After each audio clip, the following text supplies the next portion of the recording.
thank Professor Sebastian for a nice introduction and for inviting me to deliver this lecture here. I also thank Professor Sunil and Professor Dr. Dinesh for organizing this lecture here.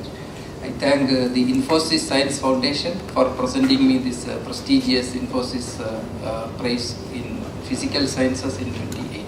The lecture is prepared for an interdisciplinary audience.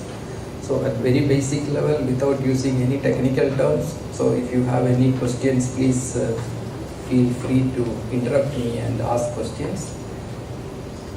And I'm talking about the light absorbing aerosols and its climate impacts. And I also will talk about some aspects relevant to climate change policy. Without talking about policy, it is very difficult to talk about atmospheric aerosols. United Nations Framework Convention on Climate Change, or UNFCCC, entered into force on 21st March 1994. They have completed 25 years few days back, that is in 21st March 2019. And their executive secretary's message said that climate action is more urgent than ever. Today it has near universal membership. The 197 countries that have ratified the convention are called the parties to the convention. And the conference of these parties is popularly known as COP, Conference of the Parties, and this is the supreme decision-making body of the convention. The most important climate change conference was in Paris in 2015, that is COP21.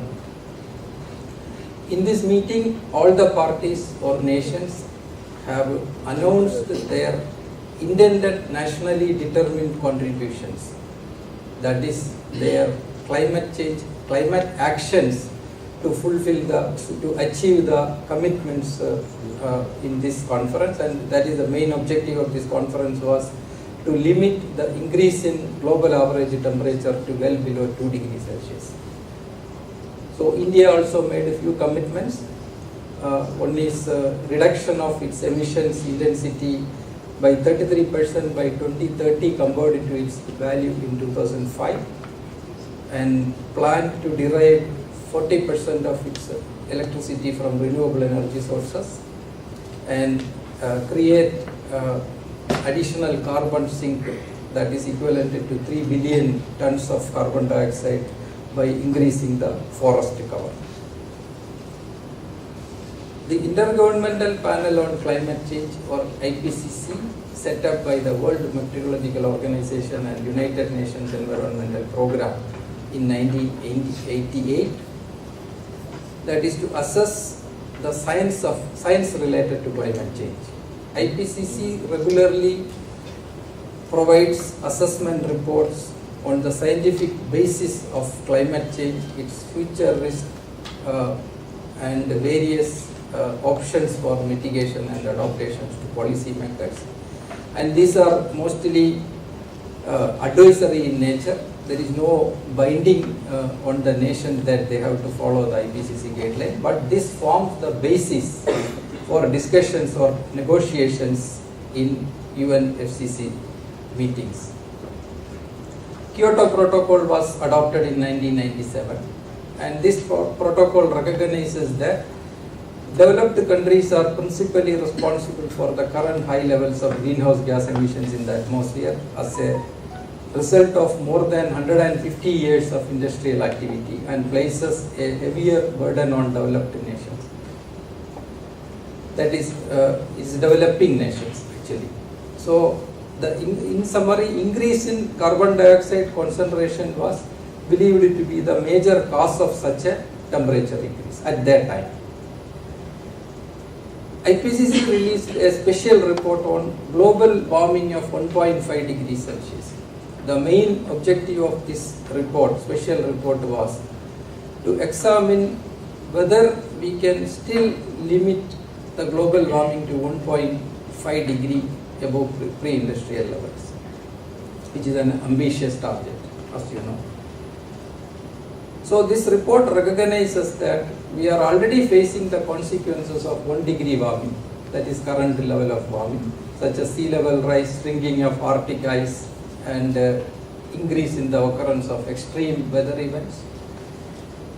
And that will be more if it exceeds 1.5 degrees Celsius.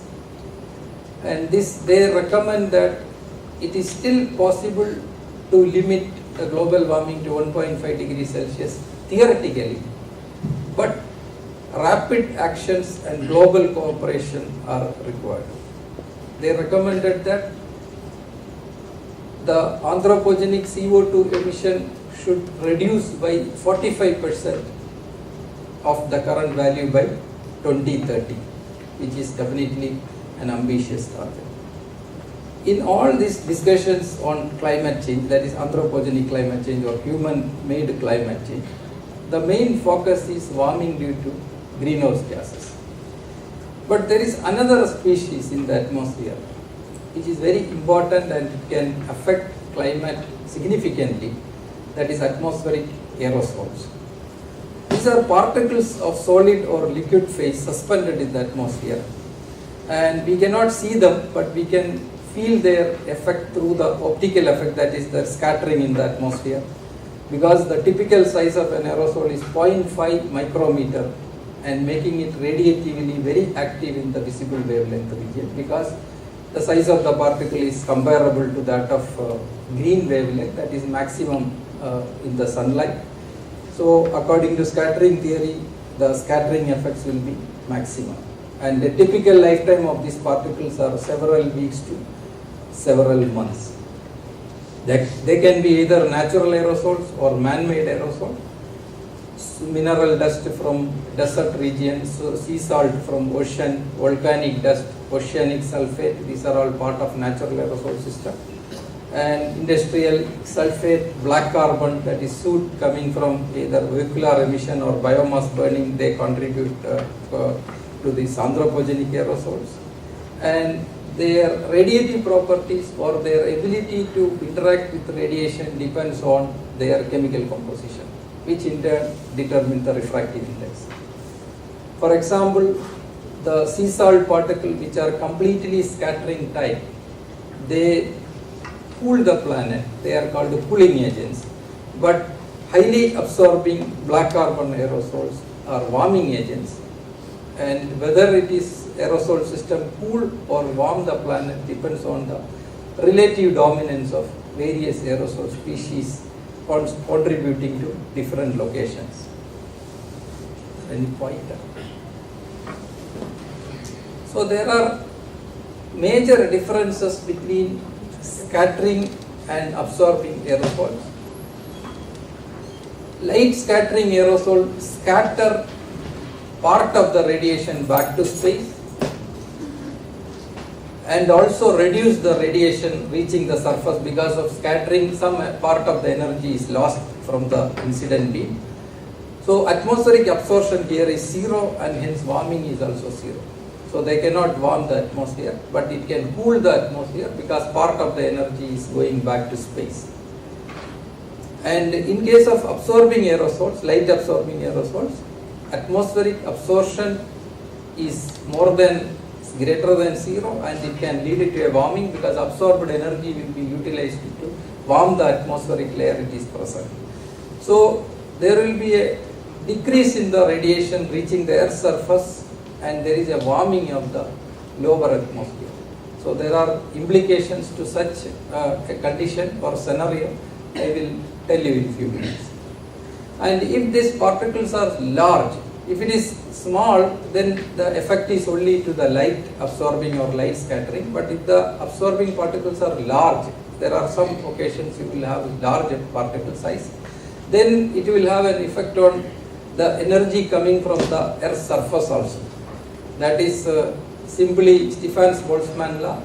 The emissivity of the surface multiplied by sigma T raised to 4, that is T is the temperature of the surface. So whatever energy coming from the Earth's surface, there will be absorption because the aerosol layer is less than the surface temperature because it is at an altitude. So the temperature is low, so hence it will absorb radiance, and radiance will be lower. So this is very similar to that of greenhouse effect. And aerosols are important because of various reasons.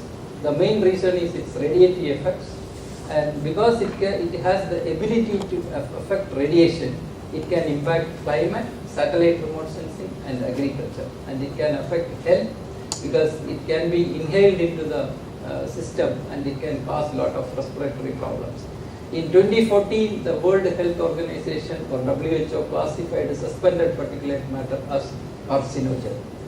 And remote sensing, why it is important? Because it is acting as a layer between satellite and Earth surface. Whether you want to do remote sensing of ocean or land surface, this is a noise. Aerosol is a noise.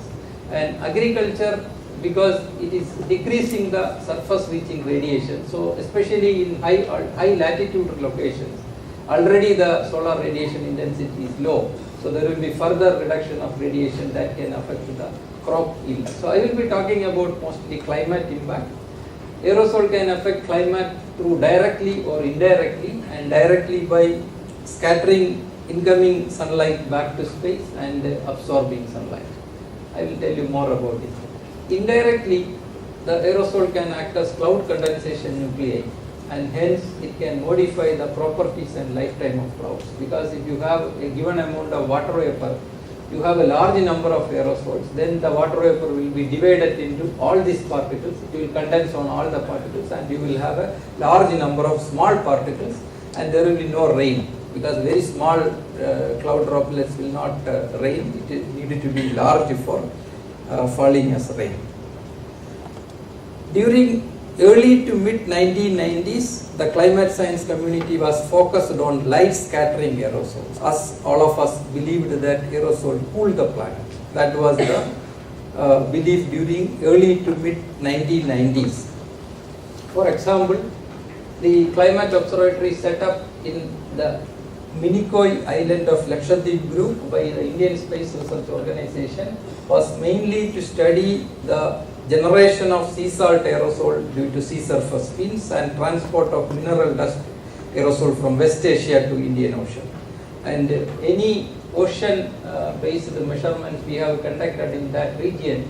This is Sagar Sampada, which is located in Cochin here, and this is Sagar Kenya of Department of Ocean Development at that time, 1996. Now it is Ministry of Earth Science.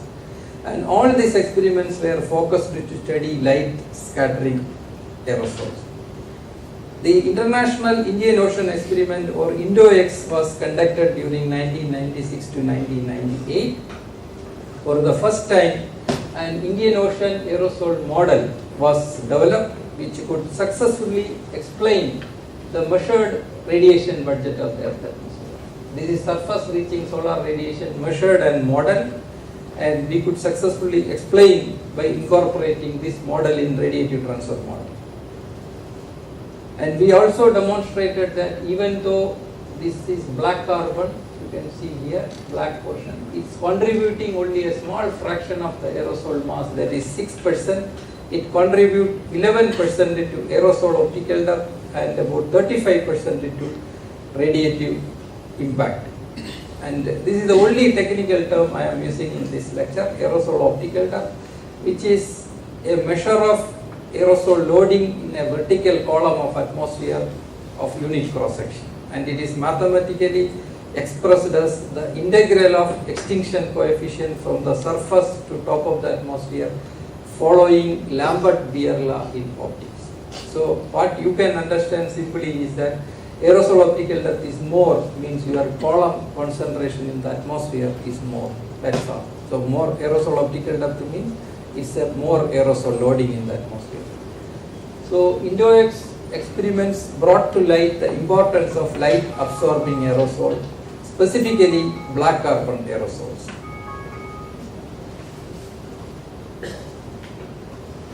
And INDOX experiment and radiation budget measurements as part of INDOX provided an evidence for the first time that the aerosol induced radiative forcing or aerosol induced reduction of radiation at the Earth's surface is 3 times larger than the aerosol induced radiative forcing at the top of the atmosphere, that is the light reflected back because of aerosols. And this is attributed to the black absorbing aerosol like black carbon. You can see thick black layer of aerosol here close to the northern Arabian Sea, and when you go to the southern Arabian Sea, it is all pristine atmosphere. And since then, the black carbon aerosols received enormous attention of the international climate science community, and the Indo-X was also a major boost to the Indian aerosol science, and there was an increased interest in the climate impact of black carbon aerosol after that. So these three papers together got cited more than 4,000 times by now. And these are the inferences from the Indian Ocean experiment. Black carbon aerosol cause cooling of the Earth's surface simultaneous with warming of the lower atmosphere. And black carbon aerosol can affect the natural hydrological cycle. Intense warming of the lower atmosphere due to black carbon aerosol can reduce the cloud cover. And again, it attracted the attention of several media. And you can see that there were news items in Nature and perspective items in Science. And United Nations Environment Program, they have started a major program to study black carbon aerosol over South and East Asia. It's called atmospheric brown clouds. Now, if you see any newspaper report, they use this term, atmospheric brown clouds. That is for black carbon, these microscopic dark aerosols. And there were several international policy implications as well. During, as I said, during 1997, the text of the Kyoto Protocol was adopted by several nations. And during early 2000s, some of the developed nations named exclusion of black carbon from the Kyoto Protocol as one of the reasons for their withdrawal from this Kyoto Protocol. And the reason is the developing world, especially India and China, accounts for the largest volume of black carbon emissions, approximately 20 to 25 to 35%. And India is particularly important in this discussion because of its close proximity to the Himalayas and the presence of high levels of black carbon emissions from the Indo-Gangetic plains can deposit on the snow and ice. And there is another tendency to project the mitigation of black carbon as a quick solution to reduce global warming. The reason is the lifetime of black carbon is only few months compared to several hundred years in case of carbon dioxide. So even if we reduce the carbon dioxide emissions today, the effect will be felt several hundred years after. But in case of black carbon, if you reduce the source today, in a matter of few months, you will see the solution. The atmosphere will be clean. For example, Beijing Olympics, we know that it was so much polluted, but in a matter of few months, the atmosphere got cleared. And we needed to understand the relative importance of various species to warming and cooling before undertaking any black carbon mitigation effort. It's a policy decision. The reason is black carbon is also co-emitted with the light scattering aerosols. So if you reduce the black carbon sources, light scattering sources, that is cooling agent, also going to get affected. And there are some implications to IPCC also. Intergovernmental Panel on Climate Change. Fourth assessment report, which started 2004 to 2007, that heard this chapter 2, changes in atmospheric constituents and radiative force. When it came to fifth assessment report, that is 2010 to 2013, there was a chapter on clouds and aerosol. Aerosols got little more attention. And sixth assessment report that already started, going to be released in 2021, it has a chapter on short-lived climate forces. Short-lived climate forces is mainly meant to black carbon because it refers to gases and aerosols that have a strong impact on climate forcing, but that are not long-lived in the atmosphere compared to carbon dioxide. So black carbon, methane and HFCs are some of the examples of this. SLCFs. As I said, there was an increased interest in the impact of black carbon aerosol on climate, but the unfortunate fact is that the inferences by different groups across the globe also shows contrasting inferences and remains a mystery even today. One group is saying aerosol reduce monsoon rainfall, another group is saying aerosol intensify monsoon rainfall. Similarly, about tropical cyclone also, tropical cyclones intensified by aerosol, and some other groups say tropical cyclones weakened by aerosol. And occasionally some simulations in some studies appear closer to reality but due to wrong reasons. The reason is, we already know that even if we use the same input in two different models, two different climate models, we get two different outputs. The reason is, different models use different parameterization, different chemistry transport model output. Some of the models use satellite as input, some of them simply assume the properties. So it's quite obvious that contrasting inferences are reported, and adding to this complexity, optical properties of black carbon aerosol from different sources, for example vehicular emission, biomass burning, etc., are also different. There is no uniform property of black carbon you cannot prescribe in model. If we say vehicular emissions, it will have one property. Vehicular emissions from one location to another location also changes. It depends on the combustion, whether it is completely burned or not. In India, systematic studies of aerosol started in around 1984, and this originally started as part of Indian Middle Atmosphere program, and now they had about 6 stations in 2000. Now it is about 2041 stations in 2010. And this data shows that there is a gradual increase in the aerosol concentration over India. If you take all the 41 stations, you see an increasing trend that is 1.7% per year until 2000, and after that it is 2.3% per year. It is more actually. And if this continues unabated, by 2048 we will have aerosol optical depth is equal to 1, that is unity. That means, according to Lambert-Pierre law, we will have an exponential reduction of solar radiation at the surface. So that is going to be very difficult situation.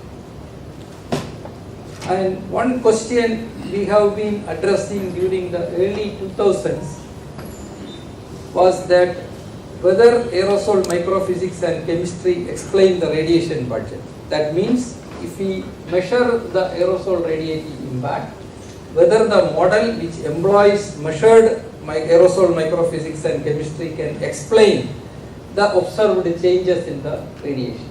But it is not. Most of the groups across the globe reported that there are large discrepancies between measurement and simulations in models. It's popularly known at that time as anomalous absorption. That means some amount of energy is missing from the system, or in other words, atmosphere absorbs much more than predicted by model. There is something which we don't understand there. And one observation we have made in Indian region is that these discrepancies are significant whenever there is an aerosol layer above the ground. Until then we were concentrating on the surface aerosols. A well-known climate scientist, Professor Jim Hansen, he told in 1999 about anomalous absorption that the prominent issue in the late 1990s has been the missing atmospheric absorption, a claim that the models underestimate sunlight absorbed in the atmosphere by about 20 to 40 watt per meter square. That is quite huge. Such errors could generate inaccurate atmospheric and oceanic circulations in the models. Thus, this issue has set off a search for possible exotic mechanisms of absorption that are not included in present models. This has led to a hypothesis that is called the gas X hypothesis. An unidentified absorber may be present in the atmosphere with similar optical properties as that of black carbon. That is called the gas X. And another group of people said that the black carbon amount in models are underestimated and it has to be multiplied by 4, because that is the only way we artificially enhancing the black carbon concentration in model, we can get agreement between observation and models. And a third option was to change the state of mixing, because it is well known that if the aerosols are existing independently, its radiative impact is 1, and if it is mixed state, it will be 2 to 3 times larger. And a series of experiments, because of shortage of time I can't go into the details, but a series of experiments and investigations during field campaigns and laboratory experiments from 2000 to 2006 in our laboratory have provided the observational evidence to show that this highly debated so-called anomalous absorption is partly due to the unrealistic description of aerosol state of mixing. If we prescribe aerosols in mixed state in models, we could partly account for the missing energy that is not accounted in the models. And this has partly resolved one issue, but has raised another question: how representative are the aerosol radiative impact assessment made so far? So it shows that aerosol radiative impact assessment by assuming black carbon as an independent species are all unrealistic. In 2007, IPCC assessment report 4 was released, and they made a very controversial statement. Glaciers in the Himalayas are receding faster than in any other part of the world, and if the present rate continues, the likelihood of them disappearing by the year 2035 and perhaps sooner is very high. Several rivers in the Indo-Gangetic basin depend Himalayan glaciers for their water, and if this happens, it's going to be a catastrophe for the billion people living downstream. So this has created large amount of controversy, and you can see the news or media also provided lot of attention to that. Some people say that 90% of Himalayan glacier melting is caused due to black carbon, and this has raised the two important questions. But what is the vertical distribution of aerosol, and what fraction of surface aerosol can reach glacier altitude? Until then, we were focusing on the surface, but after that there was a need to study the vertical distribution of aerosol, how it is distributed as a function of height. Then only we will be able to assess whether it is contributing to Himalayan glacier melting or not. The only way we can do vertical distribution is to take an aircraft and go and study higher levels.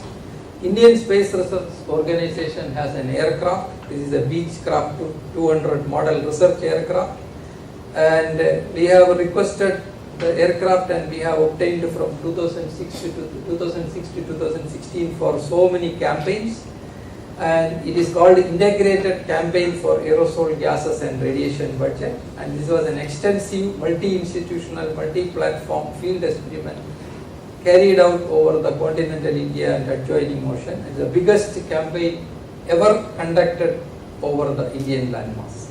And main objective was simple: to characterize the vertical distribution of aerosol over Indian region and assess its radiative impact. A network of 41 ground-based surface observatories over Indian mainland and islands, a dedicated ship, that is Sagar Kanya of Ministry of Earth Sciences, and an instrumented aircraft, that is from ISRO, formed the three segments of this integrated experiments. And in addition to this is ISRO's aircraft.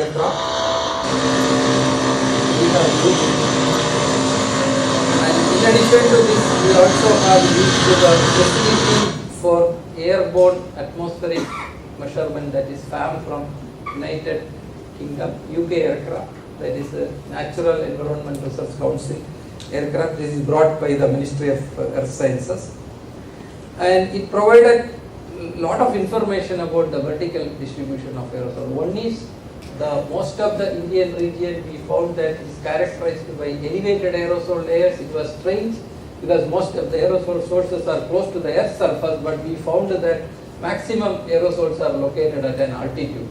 And most importantly, 50 to 70% of the aerosols were found located above clouds during pre-monsoon and over central and northern India. Why it is below or clouds is important, because if it is above clouds, clouds can act like a mirror because it reflects lot of radiation back to space. and it will interact again. So large amount of absorption will happen above clouds. If it is below clouds, clouds can mask large amount of radiation and its interaction will be minimum. And there are two questions here. What causes the formation of these elevated aerosol layers like this?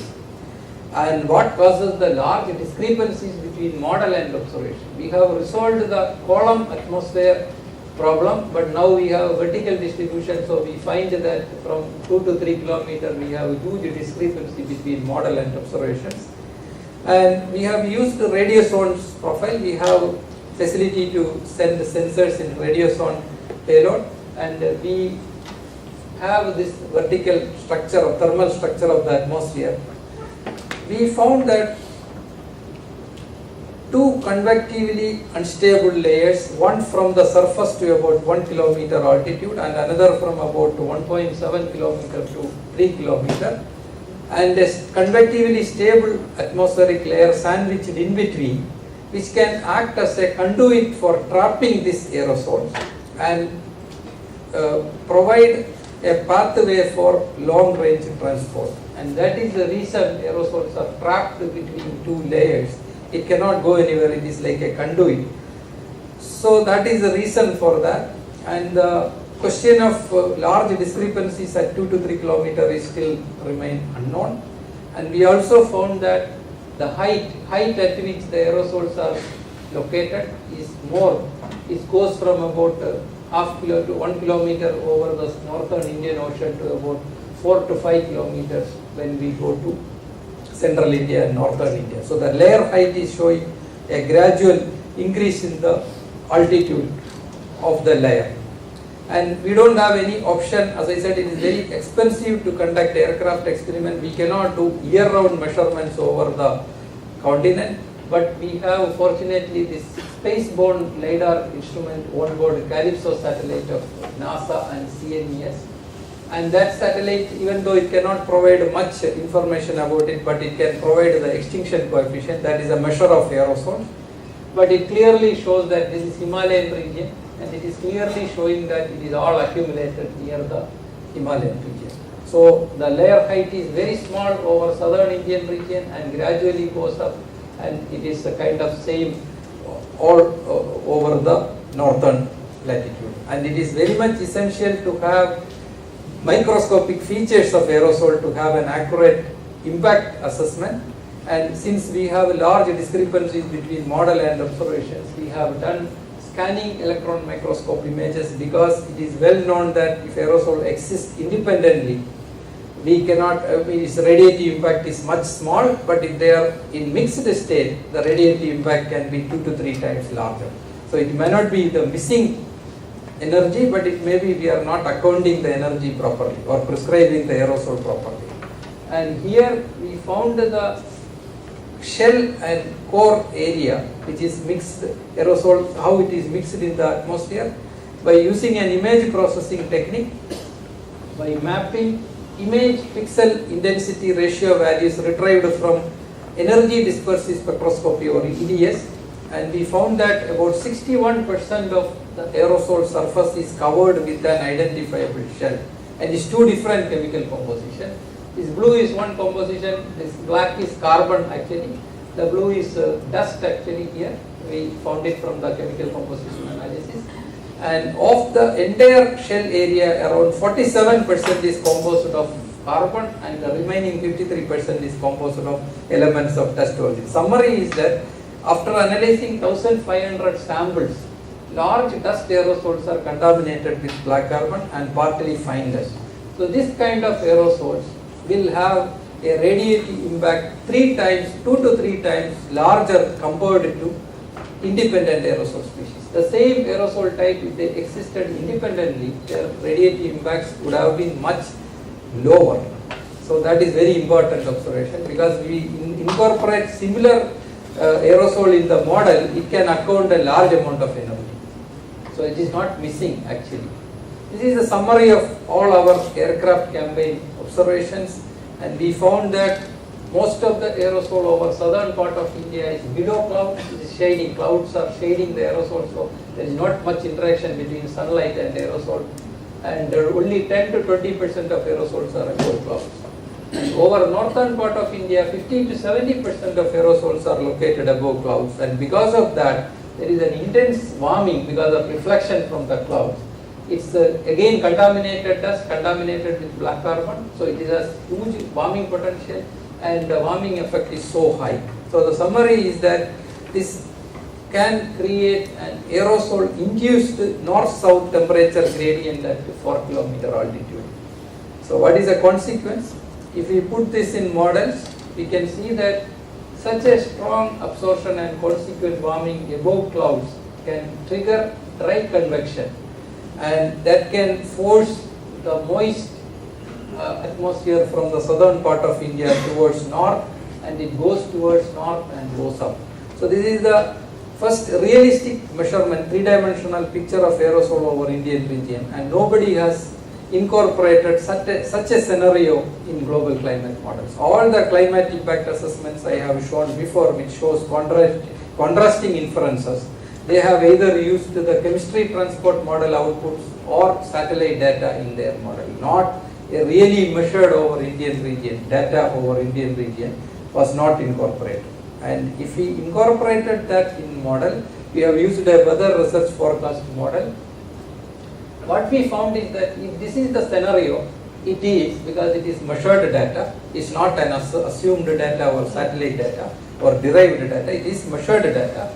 And if this is incorporated in models, we found that there will be a decrease in the rainfall over southern part of India and enhanced rainfall over north and northeast region and some part of central India. And this is because of the migration of rain bands from south to northeast. That is the reason. And it has an impact on winds also, but it is much more complicated. It takes time to explain.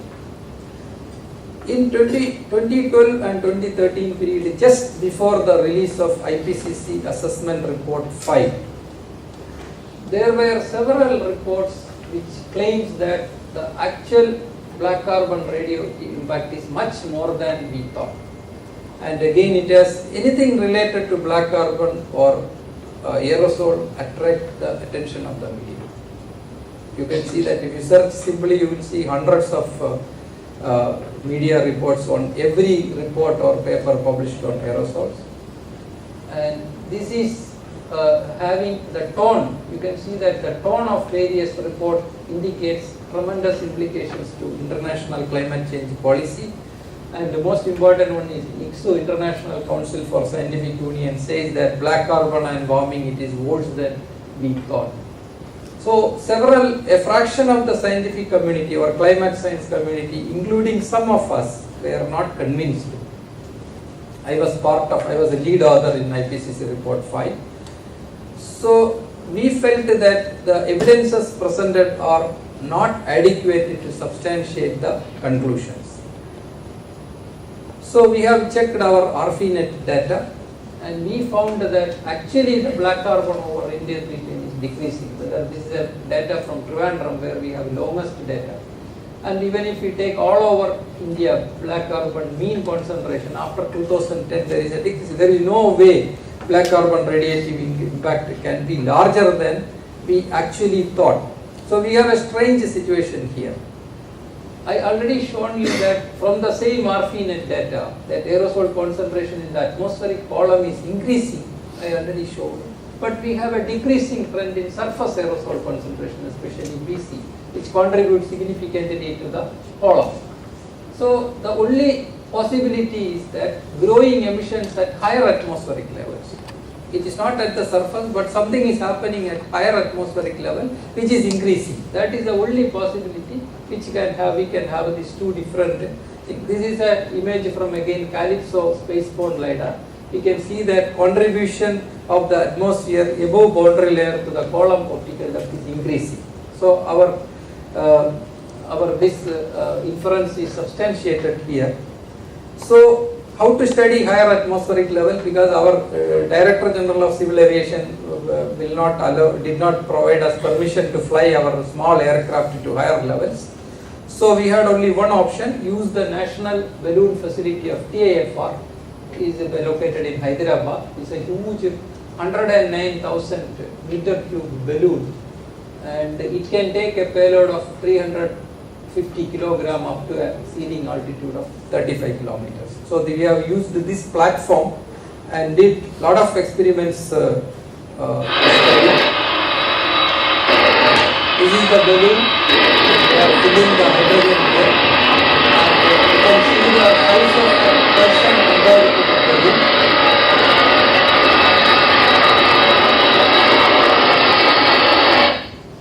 And this is the launch.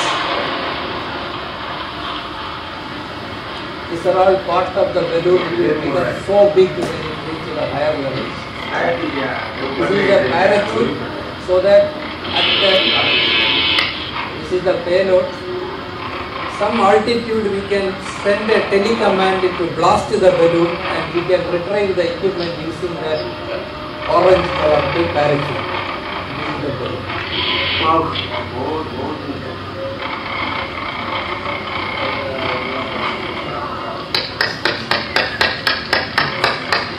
Super. Good lunch, sir. So it's a long video. I will stop there. So the observation we found is from this balloon experiments is that we found a large amount of black carbon in the form of a layer at 8 to 9 kilometers, which is completely unexpected. And this layer is close to the surface. We know that atmospheric boundary layer dynamics can explain this layer. We can explain this, but there is no way we could explain this. And surprisingly, at 8 to 9 kilometer altitude, the black carbon concentration was comparable to that we observe in Bangalore or any other metro cities in India. So to examine the source of this, only option was model simulations, and we used this weather research forecast model, that is chemistry transport model online. And we considered different possible mechanisms. It can simulate the 3D structure of aerosols and clouds over any region. And we considered 4 different mechanisms. One is vertical lofting of this aerosol from the surface, and local confinement by convectively stable layers, as I mentioned before, long range transport of aerosol from somewhere else, and other local sources. So we have done all these things. It takes a lot of time to explain all the experiments we have done, but we found that first 3 options are not cannot explain this particular layer. So we found that only source probably is aircraft emissions. Lot of aircrafts are flying at that altitude, so emission from aircraft can be one of the potential sources. So we have examined that using global emission inventory from MAXCITY, which has this aircraft emission data in that, built in that. We have considered 2 information here: global aircraft movements, performance of various aircraft types, actual paths of aircraft, black carbon emission factor per kilogram of fuel burnt. That is the most uncertain parameter in this, because it involves lot of uncertainties because of total aviation fuel used, quality of the aviation fuel, age of aircraft and degradation per performance, large exact number of civil aircraft, unaccounted military aircraft. Large uncertainties are involved, but for a qualitative analysis this data was adequate. And when we use only emission from the surface, there is no indication of that layer at that. Only the lower layer is simulated. And we have tried this with so many profiles from balloon-borne experiments. There is no indication of elevated layer at all. But the lower level this layer is simulated in many observations. That is because of the atmospheric boundary layer. So when we prescribe the aircraft emissions in the model, then we can simulate that particular peak. So providing some indication that if we prescribe aircraft emissions, we can get that particular, simulate that particular layer. All the profiles we have got from the balloons, it was the same. Okay. Surface emission cannot explain, but aircraft emission can explain that particular peak. And we also needed to make sure that that particular layer is not formed because of the surface. So we switched off the surface emissions in this model, and we have checked, and you can see that there is no change. Both red and blue are overlapping each other. There is absolutely no change. When we switch off the surface emission, only surface is affected. So it is clearly indicating that this is clearly coming from aircraft, nothing else. No surface emission is responsible for that. Now, whether aircraft there are so many aircraft like that in the world to cause a particular layer in that. This is a video I got from Zurich School of Applied Sciences, and this is the air traffic in a day. Whatever illuminated area shows daytime, and daytime you can see large number of aircraft are flying. You can see United States, how dense network of aircraft flying, and this is over Indian region, large amount of aircrafts are flying. When we started doing this aircraft experiments using eros aircraft, we thought that the whole sky is free. We can go wherever we want and do the experiment. But after we started aircraft experiments, we found that we cannot go anywhere in the sky. If we ask permission from air traffic control, they will say, no, another aircraft is flying in that altitude. You can't go in this way, or you have to go some other way. So that is true. It is all completely filled with aircraft. So the summary from this I can say is that a blanket of black carbon aerosol may be present at around 10 to 12 kilometer level, sustained. There is no atmospheric mechanism to keep the layer there, but it is a sustained emission, continuous emission from high flying aircraft, and because of that it can sustain there. Now the question is, what will happen to this layer? Whether it definitely part of gravity, due to the action of gravity, part of the aerosol will come back to the surface, but some of the particles can go up or get transported also. So we have again examined this space-bound LiDAR data over the remote locations of Atlantic. Even in that locations we can see that peak for large values of aerosol 12 to 14 kilometer altitude here. So that means that it is not represent or characteristic feature of Indian region. Anywhere in the world, because of this air traffic, this layer is present. So what will happen to that layer is the next question. And we have used the average of 55,000 profiles. It cannot be wrong. So it's a very solid result. And now coming to what will happen to this layer if this layer was here, it is okay. But when this layer is at this 12 to 14 kilometer altitude, we are concerned because the atmosphere is so thin. For us, even a small amount of absorption, the consequent warming will be much higher, because a small amount of energy is needed to warm the layer because the atmosphere is so thin. In the case of surface, you need a large amount of energy to heat the atmosphere. So this is something bothering us because it is so high altitude. So we have done so much radiative transfer calculations on this, and assume that you have a BC layer at 10 kilometer altitude here. And as I said, it can cause intense warming. These are some of the equations. You can see how it is calculated. But this warming is capable of triggering dry convection, which takes these particles to higher altitude. Part of the layer will go higher, because black carbon particles from complete combustion like aircraft emission or vehicular emission, they are porous. It's like a sponge. Its density is so low, it can take them to higher levels, and it reach another level. Another day, again because of solar heating, it can go up. So easily it can go from 10 kilometer to 18 kilometer. This is the warming rate equation, basic equation. And one group from Europe, they have actually shown that using forward trajectory analysis, smoke plumes from Australian bushfire can go up to the altitude of 18 kilometers. It can go like a escalator, like I have shown. So they call it as solar escalator process. And they have shown that from surface to 18 kilometer it can reach in a matter of few days. But one problem is that whatever goes up to the tropopause, that is the end of the troposphere, there is a lid. Because of temperature inversion, it cannot cross. It is very similar to the temperature inversion we see in the morning hours, where the smoke stack, it cannot go. Smoke will be spread in the ground, near the ground. It is very similar to that. So tropopause region, that is about 18 kilometer altitude in tropics, it cannot go beyond that. In late 80s, Professor Paul Crutzen, who got Nobel Prize in 2005 in chemistry, he said that he made some statements about the consequence of a nuclear war, how much aerosol can be produced and how it can reach stratosphere. And inspired by this, a group of scientists from University of Washington, Seattle, this is the oldest study I can see from the literature about aviation smoke. They have examined this question, can black carbon particles penetrate tropopause? No, they did not examine that question. We are examining this, that can black carbon particles penetrate tropopause and reach stratosphere. But they have examined whether this particle can cross the atmospheric boundary layer inversion.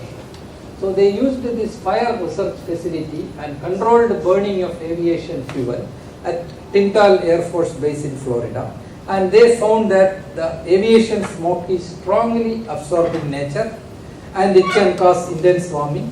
And the strong absorption and consequent solar heating of the optically thick aviation smoke layer triggered by dry convection and caused this smoke to be lofted above the temperature.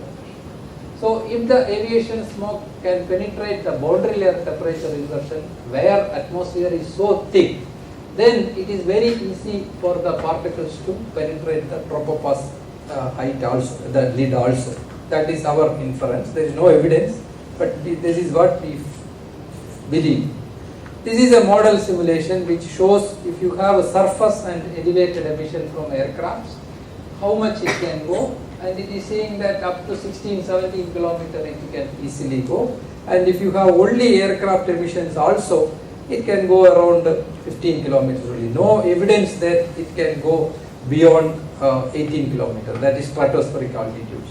And only data ozone now, because no aircraft can fly at 25 kilometer altitude and the balloon cannot get throughout the globe, data over the globe. Only data available is Calypso spaceborne data on stratospheric aerosol extinction coefficient. You can see that 20 to 30 kilometer, this is Indian region. A value of extinction coefficient of 0.04 is equivalent to 10,000 black carbon particles per centimeter cube. That is quite large amount. So you can see all over the place. And this is another term, it's another technical term I don't want to use, it is called depolarization ratio, which gives an indication that these are all black carbon particles. And even over remote locations of Atlantic, that is the same.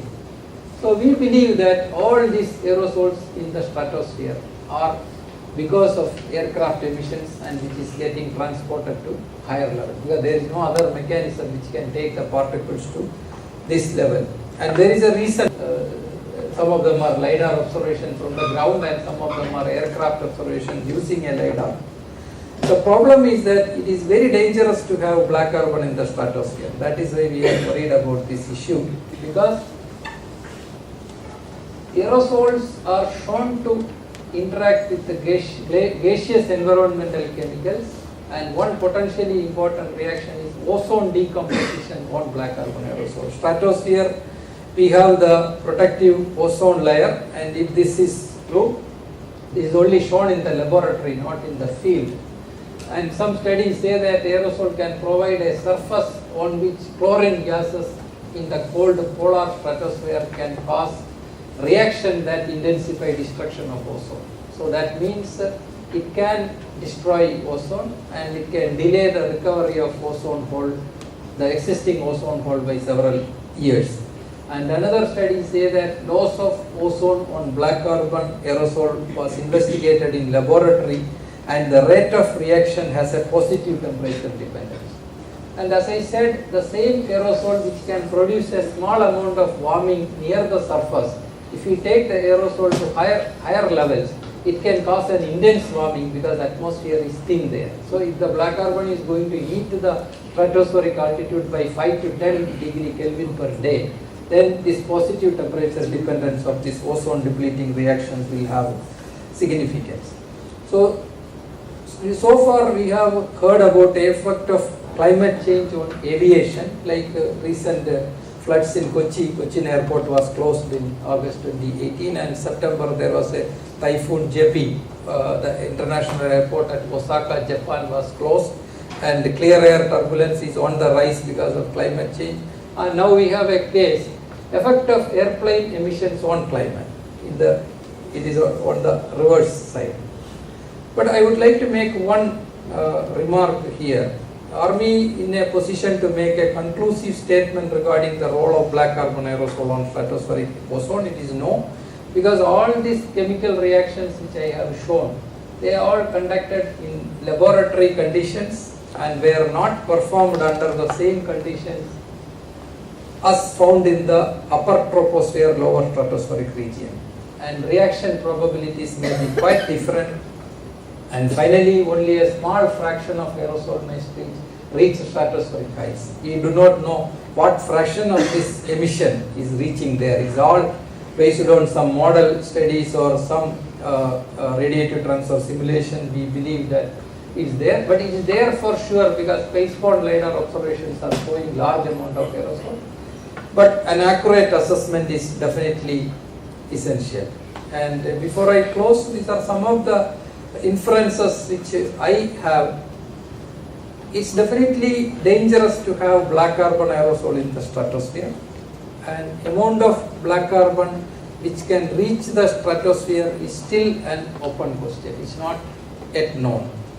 And aerosol ozone heterogeneous reactions are much more complex than what is known today, because we have to do the same condition, the reactions at the same conditions in the UTLS region.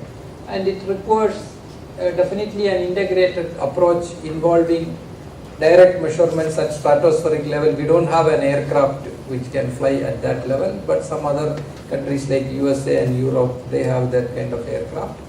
And high altitude balloon experiment is what one thing we can continue, along with multi-satellite data analysis and three-dimensional models. And 25 years I am working on this field, and this is my summary from my experience throughout. Climate impact assessments of black carbon aerosol remain a mystery still, because several climate relevant aerosol parameters are still unknown or uncertain, especially over South Asia region. And the presence of elevated absorbing aerosol which are in mixed state over India during summer and pre-monsoon season makes aerosol monsoon studies a challenging task. That is one reason, one uncertainty in even the prediction of monsoon rainfall. We do not know exactly the three-dimensional structure of aerosol over region, even though we have some information from some campaigns. And the strong gradients, that is north-south gradients in aerosol-induced warming can alter atmospheric circulations and spatial distribution of monsoon rainfall. That is for sure. There are three processes or sources responsible for the presence of substantial amount of black carbon in the UTLS region. One is the surface aerosols carried by the strong monsoonal circulations, and self-lofting mechanism which I have shown, where the black carbon particles can follow a strong absorption, warming, convection cycle and go up by its own, and aircraft emissions and subsequent uplifting by self-lofting process. And I believe that crucial questions to be answered to understand the climate impact of light absorbing aerosol are so many compared to what is known, and more questions we have than answers. For example, can this light absorbing aerosol affect Asian monsoon? We do not know a clear answer. And impact on tropical cyclones, what fraction of tropospheric aerosol can reach stratospheric heights, can aerosol destroy stratospheric ozone, and this whether if present in the stratospheric heights, whether black carbon can delay the expected recovery of the ozone hole. Like that I can list a large number of questions. So it remains a mystery still even after this much effort. Thank you very much for your attention, kind attention. I thank the Infosys Science Foundation and IIT Palakkad for this opportunity, and I thank my mentors, colleagues, collaborators, postdocs, graduate students, project and office staff members. Without them, this would not have been possible. Thank you.